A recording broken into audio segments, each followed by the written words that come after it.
आप सुनने जा रहे हैं बेताल पच्चीसी की छठी कहानी पत्नी किसकी। धर्मपुर नाम की एक नगरी थी। उसमें धर्मशील नाम का एक राजा राज करता था। उसके अंधक नाम का एक दीवान था। एक दिन दीवान ने कहा, महाराज, एक मंदिर बनवाकर देवी को बिठाकर अगर पूजा की जाए तो बड़ा पुण्य मिलेगा। राजा ने ऐसा ही किया। एक दिन देवी ने प्रसन्न होकर उससे वर मांगने को कहा। राजा की कोई संतान नहीं थी। उसने देवी से पुत्र मांगा। देवी बोली, अच्छी बात है, तुझे बड़ा प्रतापी पुत्र मिलेगा। कुछ दिन के बाद राजा के एक लड़का हुआ। सारे नगर में बड़ी खुशी मनाई गई।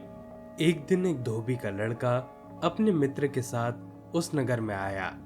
उसकी निगाह देवी के मंदिर में पड़ी। उसने देवी को प्रणाम करने का इरादा किया। उसी समय उसे एक धोबी की लड़की दिखाई दी जो बड़ी सुंदर थी।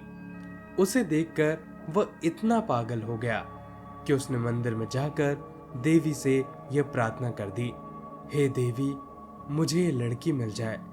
अगर ये लड़की मुझे मिल जाएगी तो मैं अपना सर तुझ पर चढ़ा दूंगा। इसके बाद वह हर घड़ी बेचैन रहने लगा। उसके मित्र ने उसके पिता से सारा हाल कह सुनाया।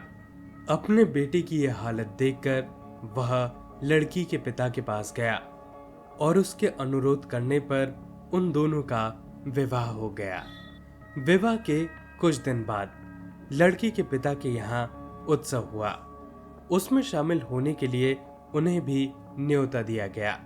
मित्र को साथ लेकर दोनों चल पड़े।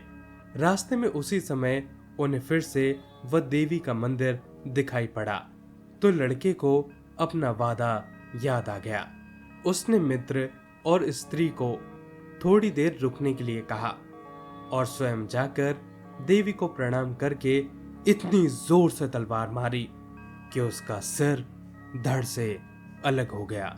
देर हो जाने पर जब उसका मित्र मंदिर के अंदर गया तो देखता क्या है कि उसके मित्र का सर धड़ से अलग पड़ा हुआ है। उसने सोचा कि यह दुनिया बड़ी बुरी है। कोई ये तो समझेगा नहीं कि इसने अपना शीश स्वयं चढ़ाया है। सब तो यही कहेंगे कि इसकी सुंदर स्त्री को हड़पने के लिए मैंने इसकी गर्दन काट दी। इससे कहीं मर जाना ही अच्छा है। यह सोचकर उसने तलवार लेकर अपनी गर्दन भी उड़ा दी। उधर बाहर खड़ी खड़ी स्त्री हैरान हो गई। तब वह मंदिर के भीतर गई। वह दोनों शरीरों को देखकर चकित रह गई। वह यह सोचने लगी कि दुनिया वाले कहेंगे कि यह बहुत बुरी औरत होगी और इसीलिए दोनों को इसने मार दिया। इस बदनामी से तो मर जाना ही अच्छा है। यह सोचकर उसने तलवार उठाई और जैसे ही गर्दन पर मारनी चाही कि देवी ने प्रकट होकर उसका हाथ पकड़ लिया और कहा, मैं तुझ पर प्रसन्न हुई, तू जो चाहे वह मांग सकती है। स्त्री बोली, देवी, इन दोनों को जिंदा कर दो। देवी ने कहा, अच्छा ठीक है, तुम इन दोनों का सर अपनी अपनी जगह रख दो।